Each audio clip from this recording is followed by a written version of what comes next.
So I am going to be talking about the dominant culture that is ingrained in our society and into our day-to-day lives and how it creates limiting and harmful beliefs in regards to what is deemed or shown to be acceptable or natural. While it is still very present in our way of thinking, I do also want to talk about the progress made to combat this harmful culture and how far we've come compared to when I was a toddler or a kid viewing these commercials or viewing this or experiencing this type of media. So to define what a dominant or a standard culture is, it is the established language, religion, behavior, values, rituals, and social customs deemed acceptable or mainstream in a public environment or society. Examples of this in the US could be speaking English or believing in a Protestant Christian religion. The three types of dominant cultures that are very prevalent in our lives and the media we consume revolve around race with an appeal to whiteness, sexual orientation with heteronormativity, and gender with defining what is gender appropriate behavior. To talk about the white standard, I want to focus on celebrity culture and specifically two examples that are used. The fact that this culture or celebrity culture is one that focuses on appearances reliant on white deals is what creates unrealistic standards or erasure of a certain experience. And I want to talk about celebrities like Beyonce, who in this 2008 L'Oreal ad was given a much lighter complexion and long blonde straight hair. This erases Beyonce's actual features to cater to a white appearance that is untrue for her. However, later on in 2016, Beyonce released one of her most famous albums titled Lemonade. Absolute, for someone, I love Beyonce, right? Total banger. An album with visuals that are almost entirely carried by various images of Black women. She often quotes, or in one of her songs, which is called Don't Hurt Yourself, she quotes a powerful line from one of Malcolm X's speeches that goes, "The most disrespected woman in America is the Black woman." Through Lemonade, Beyonce is able to talk about Blackness in America and uses her music videos and her platform to create the much needed representation of Black women and their features. In my next example, I want to talk about idol Jungkook from the Korean pop group BTS and how he is edited with a lighter complexion in a shirt or a piece of merchandise that he receives during one of the episodes of their reality TV show called Run BTS. This wouldn't be the first time that this would happen. Official pictures and ads, specifically this ad for some Galaxy Samsung headphones that BTS had done, where their appearances or the appearances of the members changed drastically, and as they were given a lighter skin tone to the point of changing their appearance completely. With idol groups becoming more and more mainstream in the US, they create a fan base with a community that sees beauty based on skin color, leading also some to believe that fair skin idols are a norm when in fact many pictures released of idols have been whitewashed and edited prior to being posted online by their management or by their official Instagram or websites. In the same episode of their TV show, Run BTS, the members actually acknowledge the fact that their member, Jungkook, looks completely different than what he really did during the time that the picture was taken, which was on a trip.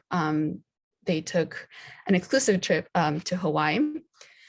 And this also led to fans acknowledging the fact that many pictures released of this particular idol group and also other idol groups are most likely edited to give them a lighter complexion, and have been spreading awareness of this fact. Moving on to shows, I've selected a few popular ones, some that I've personally watched, some that I'm sure lots of you have probably watched. These two, I've divided them into two sections where there is like a considerable time difference in between them. Starting from That 70s Shows and Friends. These are shows that are all or predominantly white casted, which at the time was heavily normalized and unquestioned, which eventually formed this white dominant culture and seen as something that was completely natural. The representation of people of color and of POC actors was very scarce during this time. And when they were cast, it was in a very stereotypical role, like how Fez is in That 70s Show, and his name, Fez, is quite literally foreign exchange student, centering around his identity as someone who isn't American or isn't white. However, later on in times like around like 2012, 2018, we move on to shows like Scandal, which is a political drama, and Fresh Off the Boat, which is a comedic biography, where the main cast is more, or if not completely, POC. Scandal's main character is a Black female detective, and Fresh Off the Boat tells the story of a Taiwanese family in the 1990s trying to navigate their way in America, and as people who recently moved into their neighborhood. Both shows are also extremely successful, running up to 7 seasons and having over 100 episodes each.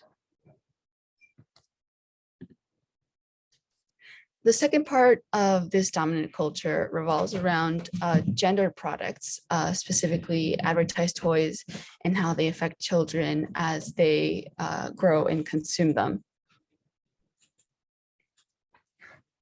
And I want to focus on quote unquote girls' toys and boys' toys, and kind of conduct a live study.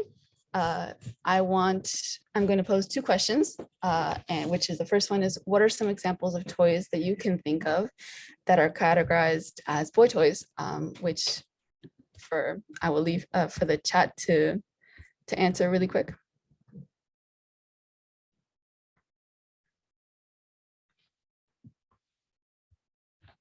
I see a lot of Hot Wheels, trucks, tool sets, action figures.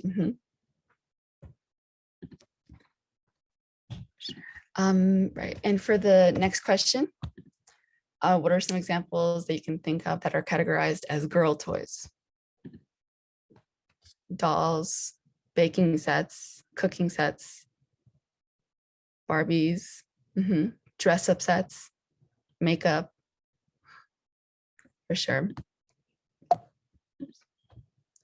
So we noticed that there's a very drastic difference in what toys are advertised for girls and what toys are advertised for boys. And that leads to the question, like, what is the purpose of having these gendered products?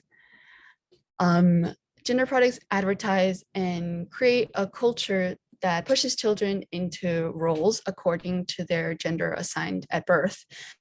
It teaches children the basic concept of gender in a very simple way that is easy for them to understand, regarding what occupation, behavior, or toys a child of that gender was supposed to have. However, what children learned and eventually grew up to perform in their daily lives was extremely limiting, especially towards young girls, because of how young children stick with these values of gender. They gear themselves toward products and activities that were deemed as gender appropriate to what they identified as, and also developed a disinterest and negative attitude towards toys not deemed for them or not deemed appropriate for them. For young girls, toys like kitchen sets, babies and dolls, and fake cosmetics rather encourage them to focus on appearance, nurturing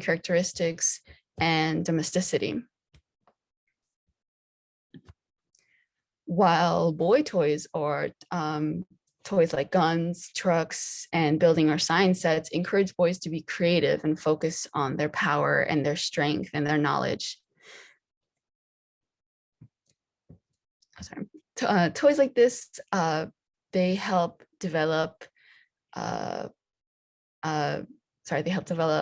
creativeness, imagination, and spatial awareness skills, which are often needed for careers in more in scientific fields in the future, or in engineering fields in the or careers in the future as well. This very blatant gendered advertisement of toys creates a possibility that these advertisements and products may have also helped create the gender gap in many fields and professions that we see today. However, in more recent toy commercials, companies have begun to use both girls and boys to advertise their products, insinuating that their product is not for any specific gender, but is actually for anyone who deems it is fun for them or interesting for them. And they've also opted for only using hand models, aiming to eliminate the possibility of their product being gender coded or geared to only one gender specifically. The last part of this culture, or the last part of combating this culture, is to acknowledge and address heteronormativity. And to define it, heteronormativity is of relating to or based on the attitude that heterosexuality is the only normal and natural expression of sexuality. The reaction that I've personally seen, that I've seen in media, that I've seen in shows, in other people's experiences as well, to something that isn't viewed as quote unquote normal, is saying that one is confused or is going through a phase, or often hearing the slogan, it's unnatural, or it's against, in more religious terms, it's against God's way. This reaction in itself is extremely harmful because it assumes that all people are heterosexual, and anyone who defines as something else is just confused about who they are.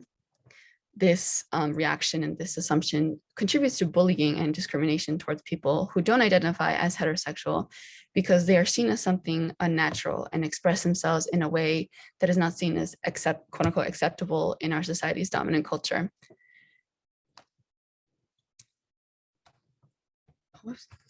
The term straight in itself is restricting to one's identity because it's in our nature, or deviates from what is natural or what people deem as natural. Looking straight is also a term that I personally hear. I've heard other people hear, I've seen people's like firsthand anger at this term, and how it feeds into the harmful assumption that all people who are heterosexual or are heterosexual, that all people are heterosexual, but also those that are not must look a certain way to separate themselves from those who are. The term restricts both the LGBTQ community and those who are in heterosexual relationships by boxing them into one sexuality, when in reality, there's no way to determine someone's actual sexuality purely based on their appearance or the heterosexual relationship they are in, and this feeds into the assumption of heterosexuality.